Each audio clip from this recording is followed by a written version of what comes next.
When I sat down tonight, I was hopeful. Tim, hold on a minute. You came in here hopeful of what? I don't know, to be honest. So what were you hopeful about coming in here tonight? I wanted someone to get to know me, and that didn't happen. Oh, it's a two-way street, Benny boy. Oh, this guy! You want the trash? I got it all for you. Let's rehash the mess together.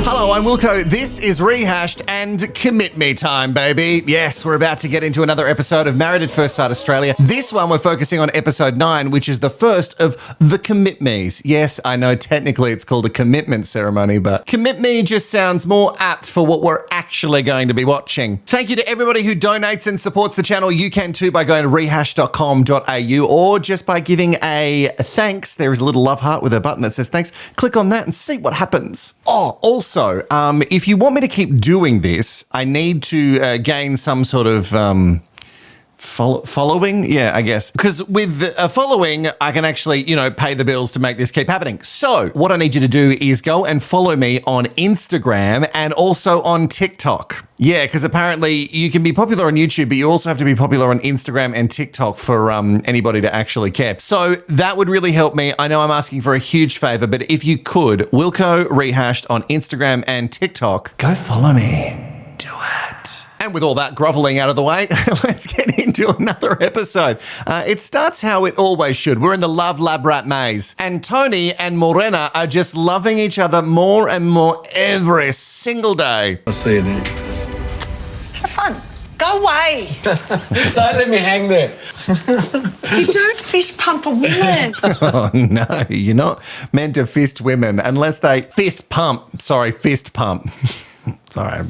Buggy headphones. I tell you what, I've read a lot of rumors about Morena and Tony, and obviously you would have found out if you watched the live show that Tony has some baggage that he brought into the experiment. You can go and check that video out, by the way. We had a lot of fun. It was a live show, and there's got a lot of trash, mess, and drama, and even some spoilers, potential spoilers for the season. So go and check that out. I'm trying to understand the dynamic between Tony and Morena, because it seemed like there was a lot of love when she was walking down the aisle, but if you believe the rumors, Tony was expecting somebody else.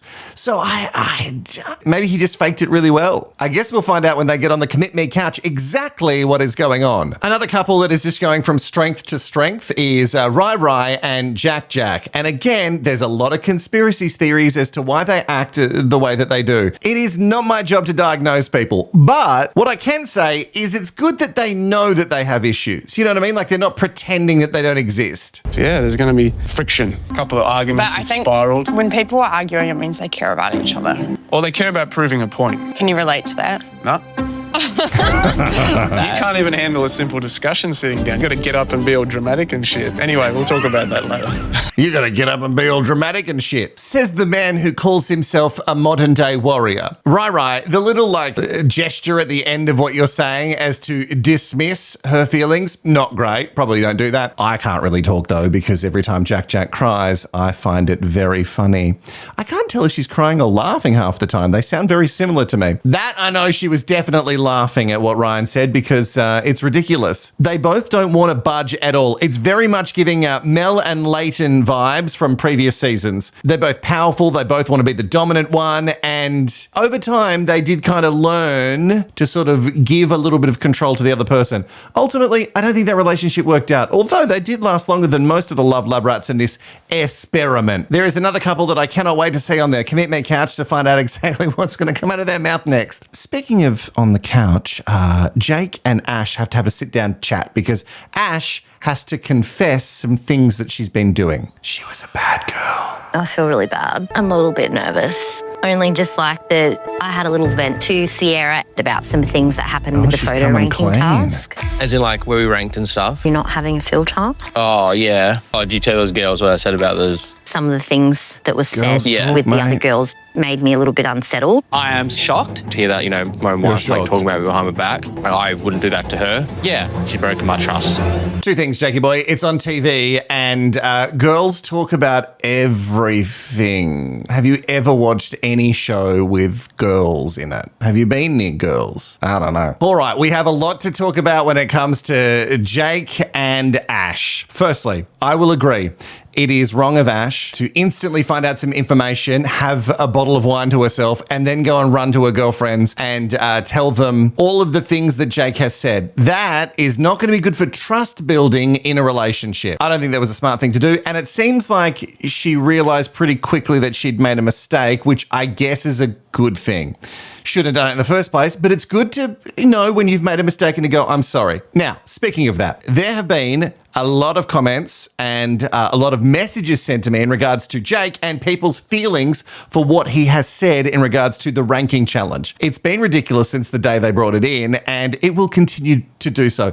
My feelings on it are that the way that you pass is by just putting your partner at number one, because I think the challenge isn't actually about ranking people. If we have to believe that this experiment is real, and geez, we have to suspend a lot of reality to try and believe that. If we're going to believe that it's real, I think the test is that they want to see if you are just caring whatsoever. Because if you're caring, you would go, you know what, I don't want to hurt my partner, and I'm just going to put them at number one, because ultimately, this is the way that we build a relationship with trust. Now, I know that a lot of you are going to say, well, that's not honest. Yeah, honesty's good. Oh, but now it's going to sound like saying to people that they should lie. What I'm saying is that you should really consider the way that things are coming out. And now we can pivot to Jake, because the way that things came out about some of the brides that he was talking about, it did not come out right. Ree apparently has a lazy eye. Sierra is apparently the one at the end of the bed with a rant knife, because she's very intimidating. And the most controversial point was Awhina and how he's not attracted to her because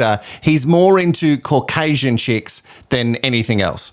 Now, I'm not going to disagree with anyone who has chucked in the comments that you're allowed to have a preference. You absolutely are. And I saw some comments of people saying, how is it different from someone saying that they would like a Mediterranean man or someone from Europe, you know? And the difference is you've got someone coming from a positive and someone coming from a negative, right? If Jake had gone for a preference with it being a positive and not necessarily a negative, which is how it kind of came across, then I think he would have gotten away with it, right? What certain people have to understand is that given what has happened in our past as a society and what still sadly happens today is that people are looked down upon because of their race. And it's a very sensitive issue. You can talk about preferences, absolutely.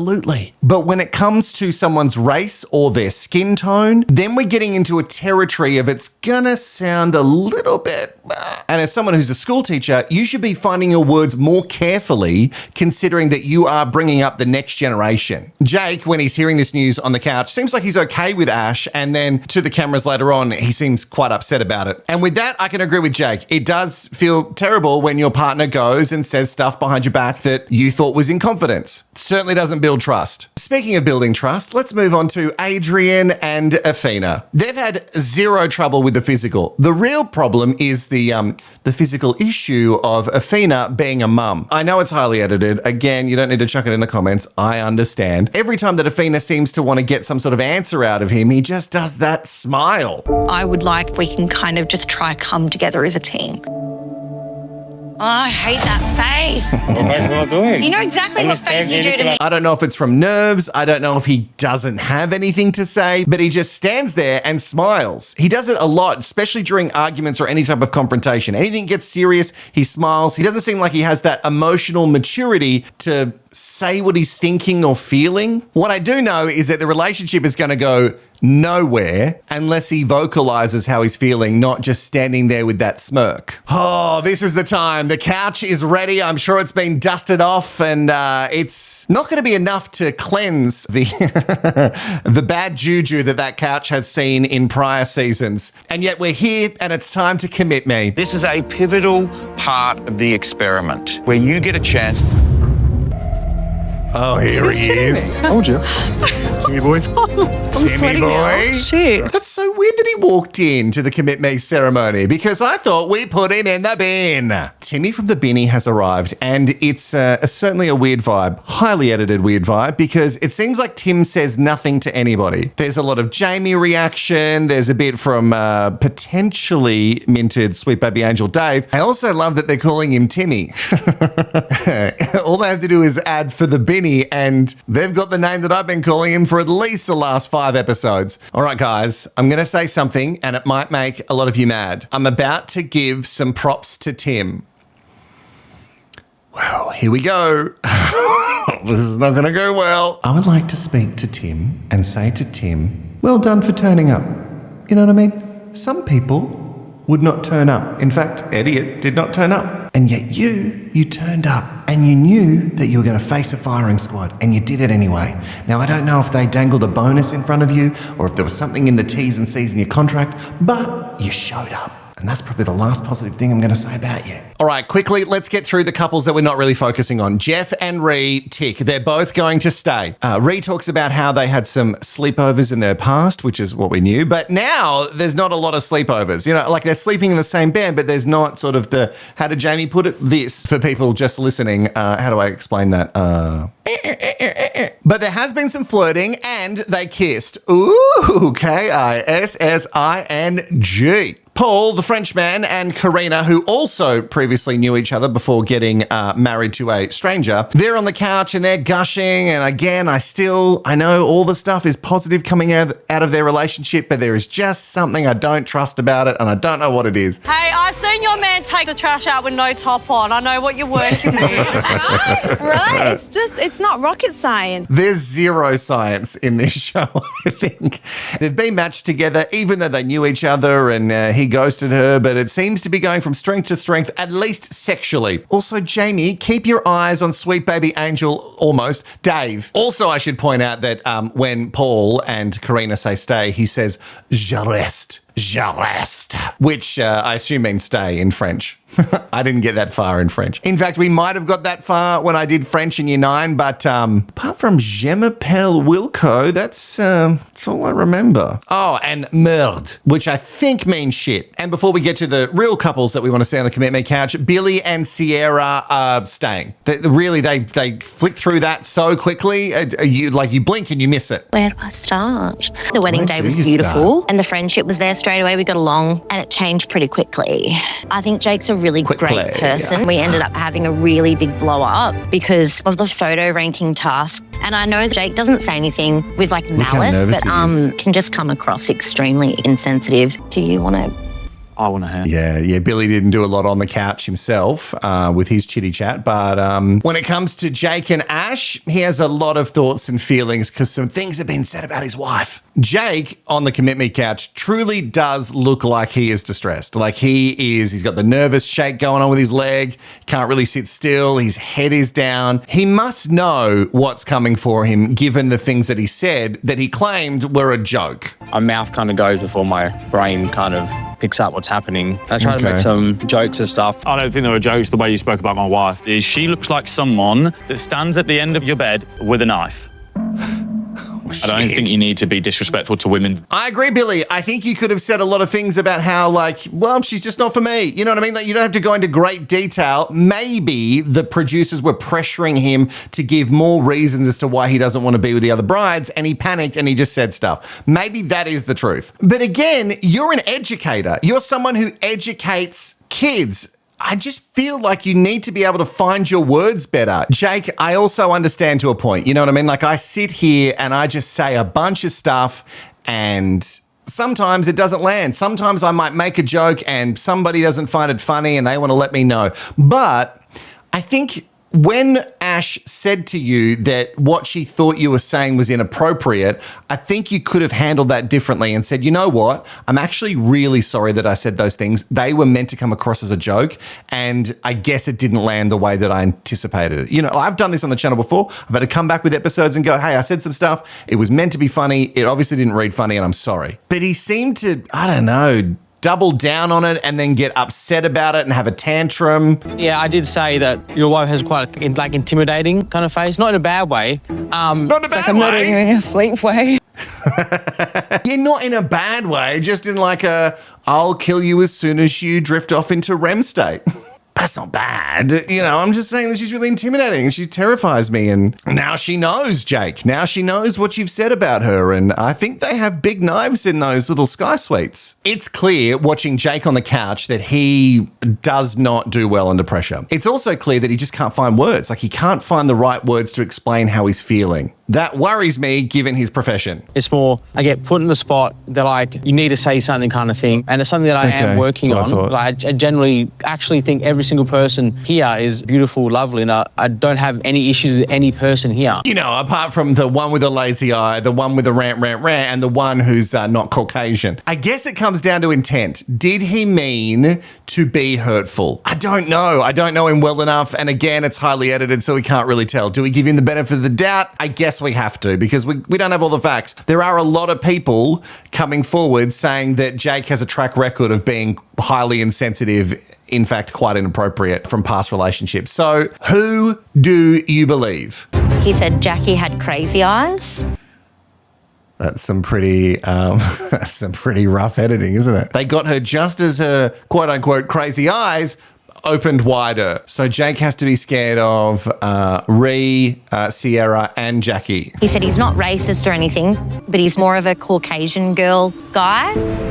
Jesus Christ. Did you say that? That is so hurtful and disgusting. Generally don't mean those harmful things, and it's more, I'm trying to deflect with my humour. It came across bad and my mouth went before my brain. You're an adult and it's a cop-out. It's an excuse. You have responsibility for what comes out of your mouth. Look, for once, I agree with 2 shillings. And I think it comes back to what he does as a job is teaches people. You're meant to teach children. So you need to really get a lockdown on what your mouth is doing before your brain engages. The editing there, I don't know if I completely agree that Awhina was talking about that being disgusting or not, because I just didn't see her mouth move. So I don't know if that's necessarily the case. We do know that they have a track record, the producers, of cutting to a reaction from something else. It's certainly not exactly how we see it. So is Awhina that hurt? I don't know. If she was, I guess we would see it. It makes it very hard to be attracted to someone when everything in my beliefs is building other women up. I've just felt awful that I thought I have to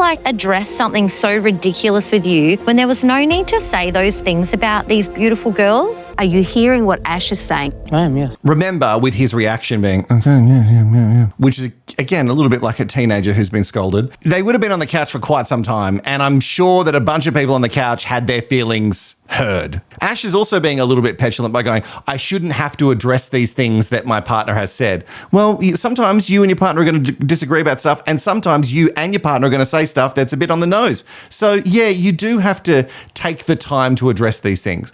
I think where Jake really went wrong is that he didn't own up to them immediately. It seems like because he doesn't have a lot of emotional maturity, he takes a while to figure things out and he has to walk away, and then, you know what I mean? Because he did it with saying to her, no, it's fine that you went behind my back and said some stuff, and then later on it wasn't fine. Yeah, of course I would impact someone's feelings towards someone, and I genuinely really am sorry. So he's genuinely really sorry. Good. Could have said it quicker. So with that, Ash sits on the couch and she says that she's going to stay because she would like to figure out exactly why the experts have paired them together in the first place, because maybe it's not for the trash mess and drama. Maybe she thinks that they actually match them for the right reasons. She could be one of the lucky few. I think trust is the biggest thing in a relationship. It's not something I actually expected from Ash to voice those things and to other people. I feel like I can't trust Ash right now. For that, I actually said leave. You were like, it is what it is, it's all good. I saw you were really stressed about it, and I just wanted to make you sure that you were okay. But on reflection, I was like, wait, that actually really hurt. He has a right to be hurt. His wife went behind his back. He seems shocked that women talk to each other, but that is his right. For him to write leave straight away, there's other stuff going on in this relationship that we're just not seeing. I think that he has also voiced, a la Timmy, that he's actually not that interested in Ash. I'm not sure what he was expecting. I'm not sure exactly what his type was. He seemed happy at the wedding, and then I don't know. Well, again, we haven't seen much from them, so how do we know? But to write leave after one little speed hump, again, shows Jake's maturity. She's my little backpack. It's partnership. He just had my back from the get-go. He just makes me a better person. We're not seeing too much from Jamie and Dave, and what we do see, it's all good. It would be good to see some sort of trials and tribulations to see them grow, but maybe there's just nothing happening. Look, we question the science a lot, but we can say that Jamie and Dave have actually been paired really, really well. They're the ones that got the true pairing, I guess, of the season. He's a tree. He wanted a little backpack. back. She wanted to climb him like a tree. She wanted the tats. He wanted someone who's just themselves. It's all kind of working. She's made me feel so comfortable and seen, and that's all I want. I want someone to be themselves. It's attractive. It's a very attractive thing. Like, he's getting touched up, like words of affirmation. I cook him dinner and everything. Speaking of touched up. Yes, we've been intimate, yes, yes. Normally that's a Rampola question, 2 shillings. Calm down. She's the expert. Dave seems pretty happy about the touching up. She's cooking for him. She's just being the girlfriend that she thinks that he wants. Dave obviously writes stay. And for someone who's a little bit shy, he doesn't hold back his feelings when he sees Jamie's answer. Yeah. And when they are intimate, now we know exactly how Dave sounds when it's all finished. Yes! It is time for Rai and Jack to head to the couch because they have some grievances with the experts. And that's shocking to me because no couple in the history of this show have ever had a problem with who they've been paired with. We've been very curious as to how yourself and the team pretty much ignored what we said. Huh? Look at John's face. What's going on with Jack and Ryan? In some ways, it seems like it's a bad pairing, but in heaps of ways, it seems like, well, they're kind of meant for each other because they're both so awkward, have a very odd way of communicating the things that they're feeling, and they also seem to get angry. They also seem to get up in arms and angry at each other for the most minute details. What did we ignore? I did say things like, I would love to be able to cook with someone, and I find that a real bonding activity. Jacqui hates cooking. And you've got to go deeper than this. No, they're not going to go deeper than that, Long John. This is why their previous relationships haven't worked out. Because when they get with someone and they go, hang on, you don't like cooking? Well, this is it. It's over before it even begun. She doesn't like cooking. Dump her. That's crazy. Hey, right. Just because somebody doesn't like the exact same things that you like, it doesn't mean that you're not meant to be together. Okay? I get that it's good to have common interests, but the amount of couples that come on this show that go, well, no, we don't have any common interests. Well, you would. You'd have some, but you're not meant to have everything the same because then that would be very, very boring. Ryan doesn't listen to me. The first night in the apartment, staying in the same room, it was quite cold, and I requested that we turn the temperature up, and he prefers the temperature down. Even the other love lab rats know that this is ridiculous. So their problems are, I wanted someone who was going to cook, and I got Jacqui, and she doesn't like to cook. She does like to criticize. We do know the things that Jacqui doesn't like, you know what I mean? Like shoes on in the house or TV in the bedroom. And he runs hot, so he had the aircon turned down cold, and she wanted it hotter. Well, Jacqui, you know what I mean? Like you could just chuck more layers on while you're in bed, or maybe find a nice compromise. This is actually a thing that my partner and I have because I also like it to be very cold when I sleep, and he has to wear more layers. So this is like a recent discussion, and you know what? I don't think he's crying about it. Although once he watches this, I'm sure it'll become more of a discussion. But what I will say is that we pushed past it. You know what I mean, Jacqui? Jack, you need to work past certain things, even though you might think that him wanting it colder and you wanting the temperature turned up is just a mountain that's too high for you to overcome. It's really not. Kind of disappointed, but I was like, okay, you know what, fine, I'll just wear a jumper to bed. Things like leaving dirty clothes around, and I guess like shoes on the bed, or like not closing the bathroom when you're using the bathroom. Do warriors use doors? I don't know if they do. So you can't expect him, for him to close the door when he's going number 2. Jeez, I hope he's closing the door when he goes number 2.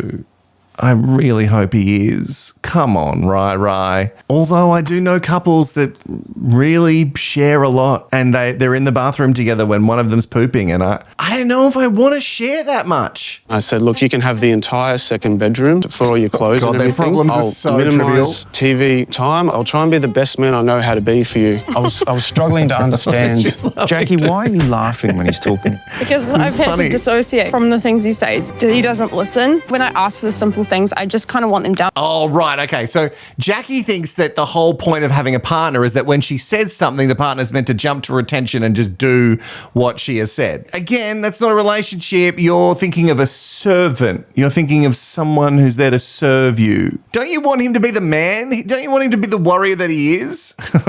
Also, it must be very emasculating for someone like Ryan that when he's trying to explain what he's trying to do, that she's laughing at him. Oh, shit. This is a train crash and I cannot look away. We have bonded in a lot of other ways. We're both very business savvy. We both love cryptocurrency. We love talking about modern affairs and we're both super intelligent people. So yeah, there's definitely a lot of conversation, a lot of back and forth. Which is like lovely, We right? have some really good moments. We do. Don't forget, guys, that you're both incredibly modest. It's so weird that they didn't put that on the list. I'm so confused. So they said all these things that were bad, you know, the TV in the bedroom and the shoes and she likes it hotter and he wants it colder and she doesn't know how to cook, but he wants to cook with someone because he finds that a really good bonding experience. So they have all these things that are no good. But then they just rattle off all this stuff that's actually good. They say they have nothing in common and then boom, a lot of stuff in common. All of it's not for me. God, I couldn't imagine being on a date and someone going, let's talk about crypto. You guys sat down tonight and said, basically, you're not compatible. And in the next breath, you outlined very clearly why you're so good together. Exactly. You two are not easy to match, let me tell you. And here you are outlining all the great things about one another and then saying, but you ignored all of this, experts, and I'm not going to have it. The way that Jacqui sits kills me. Does she always think she's on a photo shoot? I know that she's so attractive, but she's smart too, guys. I've never agreed with Long John Moore in an episode. This is weird. I don't know why I'm agreeing so much with him. Yeah, guys, you are impossible. This is actually a couple that probably needed to go on this show, and I don't say that often. You have these incredible high standards. You're both very quirky. I don't know what's going on in both of your brains, but you're both very, very quirky and it would be very hard for you to be matched with someone. And in the real world, I guess they both would have just gotten over it after the first or maybe the second date and then and never contacted each other again. But now they're forced to be with each other. maybe this will be the love to last the ages. Sorry, maybe I'm being too positive today. That was a crazy thing for me to say. Anyway, even with all of their issues, and we don't need to go over them again, they both write stay. Speaking of issues, Morena and Tony, there's so much happening off the screen that we're just not seeing. There's a lot of their hard drives with all the footage that we're not going to see, and please give them to me, Endemol. You see Morena coming down the aisle of himself. Morena. I said that. Did he say Mariana? Who's Mariana? It took me a second to click there. He said Mariana, right? Is Mariana his ex-wife's name? Because if so, it seems like maybe he was waiting down the end of the aisle for his ex-wife. And maybe with things like that, maybe we're seeing why Morena, not Mariana, is going crazy. Oh, Mariana. What a sexy name. Who is she? Tony doesn't like talking. Well, he wouldn't get a word in, mate. I want to know more about him. I want him to open up. I'm not used to that sort of stuff. Tony, how can you have a roadblock over having a nice, deep conversation? She'll, answer questions for me and talk. It's just how she is.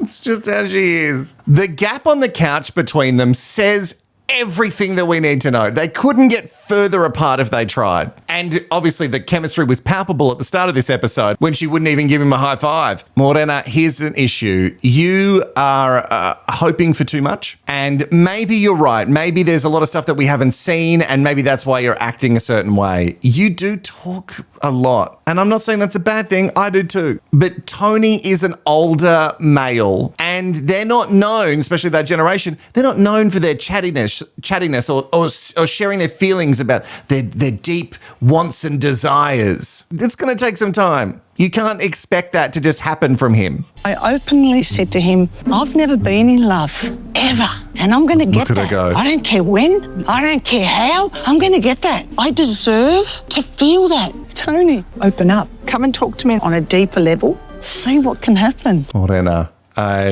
I don't know. I don't know what's going on. I really want to talk to her. Morena, I know that you were seen over the weekend. Some of the sweet baby angels copped some snaps of you, and they weren't entirely sure that was you, but it is. You weren't with Tony, so maybe we know how that ends. Oh, I'm so shocked. I would love to talk to you more about the stuff that we didn't see. And I know that yin and yang, it's good to go together to balance each other out. But you've got Morena, who's very intense, and she has a lot of thoughts that she wants to sort of put on Tony. And then you've got Tony, who's very chill, and he is not ready for the thoughts to be put on him, or at least the expectations. I'm not saying one's more right than the other. I'm just saying that this is not great science. Speaking of bad science, why would the experts pair someone who doesn't want to be a step-parent with someone who has a child from a previous relationship? That's the question that everyone's been asking and chucking in the comments over the last couple of weeks. And how are they ever going to get past this? I'm talking about Awhina and Adrian, by the way, in case you were wondering.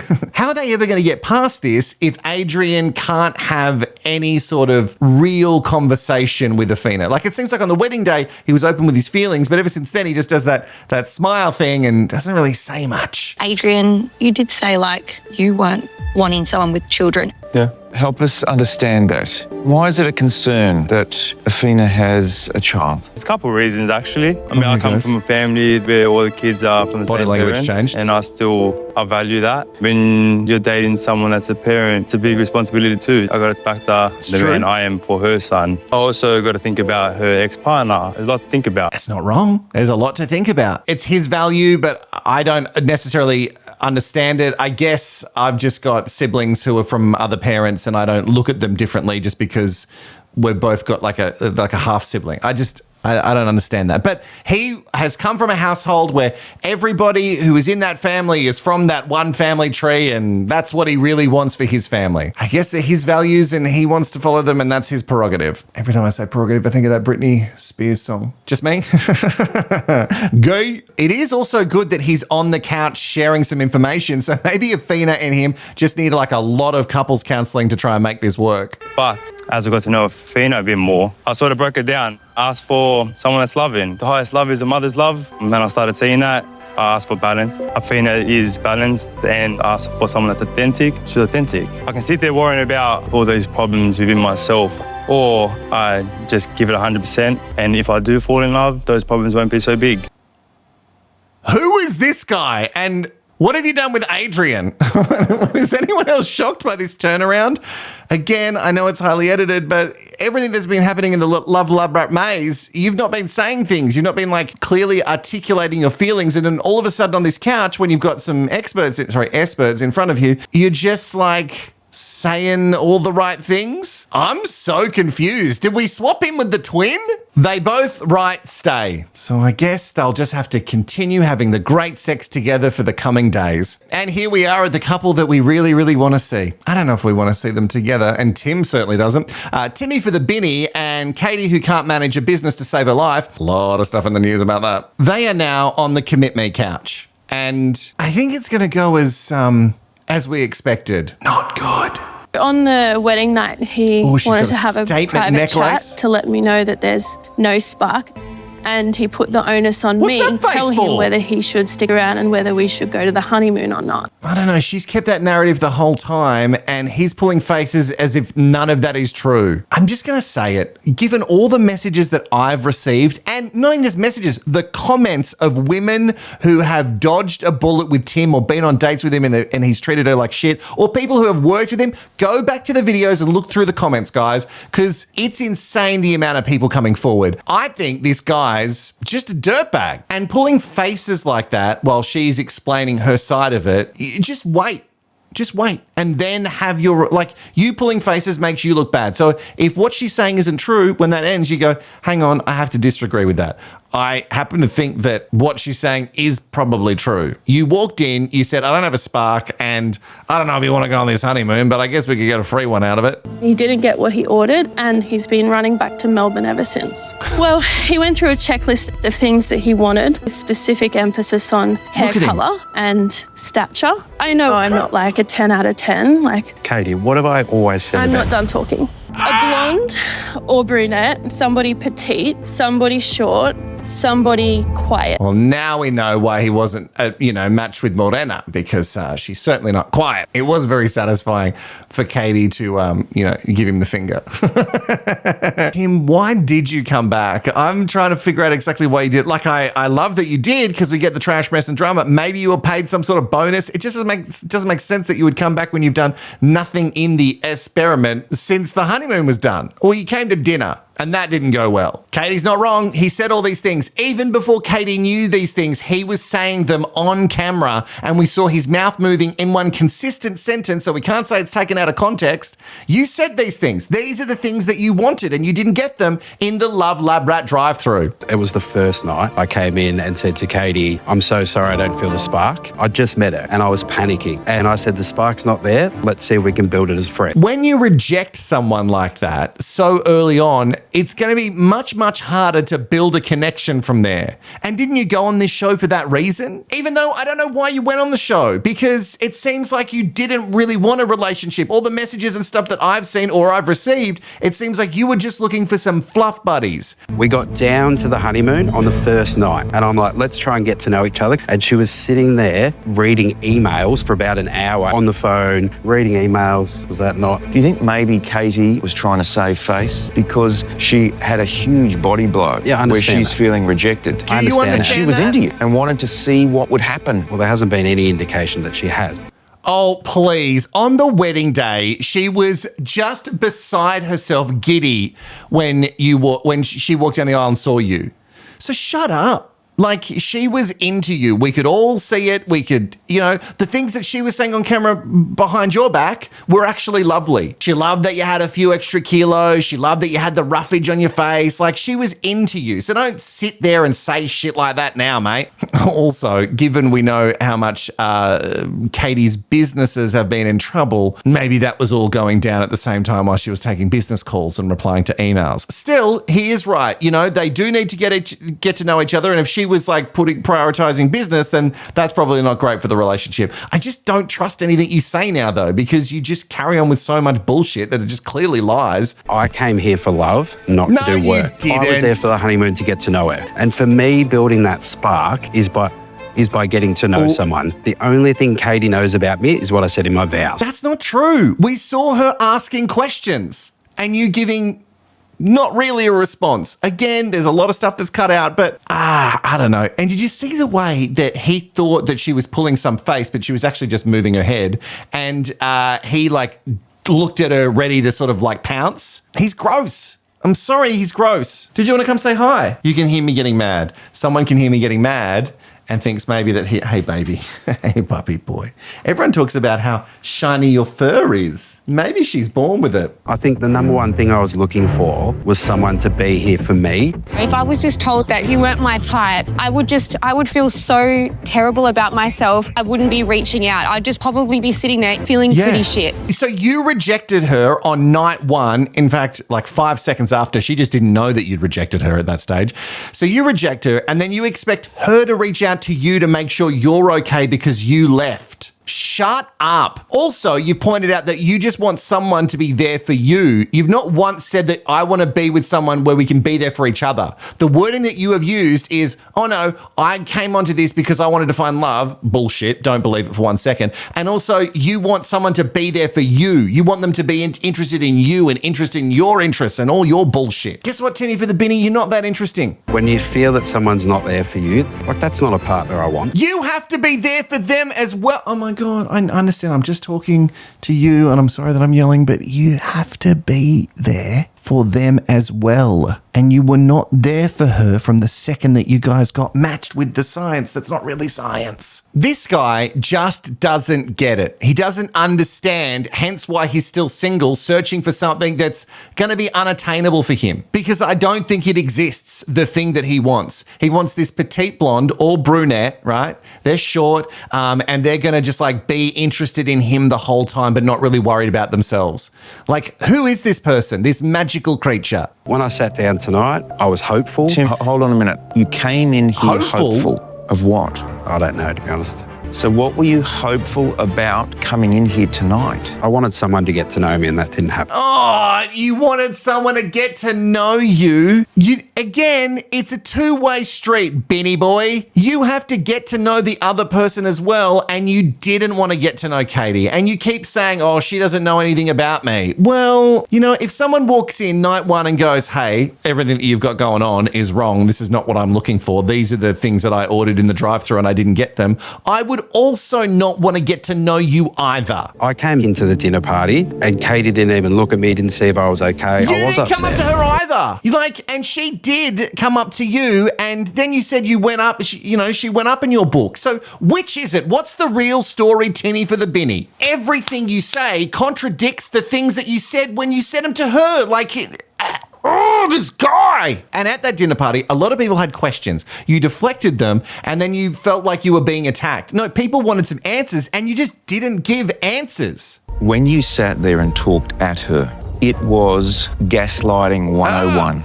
You deflected. Good on you, John. You blamed her for everything. Oh, he doesn't believe any of it. She broke your trust, that you were the most honest of the two of you. And ultimately, you made her feel like she was going crazy. The thing that broke my heart completely was hearing Katie go on blame herself for the downfall of the relationship. You can say what you want about Katie, but at least she's taking responsibility for the things that she thinks she might be failing at in a relationship, whereas Tim has taken responsibility for big fat fucking zero. I feel like it's a lot on me, but it just sort of hasn't been the other way back. You think that they should reprimand Katie for more things? Well, I guess you started this chain reaction. I don't know if we can blame her for too many things now. And it gets even more crazy. Katie says leave, which makes sense to me. Of course she wants to leave. She wants to get out of here. She's been staying locked in an apartment by herself for most of the time for the last week. But then Tim, who said he came here for hope, right? He had hopes. He also wrote leave. So again, why did you come back? You said that you came here because you had some sort of hope, but you'd already written leave down. You're full of it. I think you're a liar. And that's the end of that episode. I need to go and calm down. You can donate to the channel. Thank you to everybody who has. I really, really appreciate it. Any little bit that you give does help because it pays for all the stuff that makes this happen. So go to rehashed.com.au. You can also give thanks in the button below. And I'll see you in the next Rehash.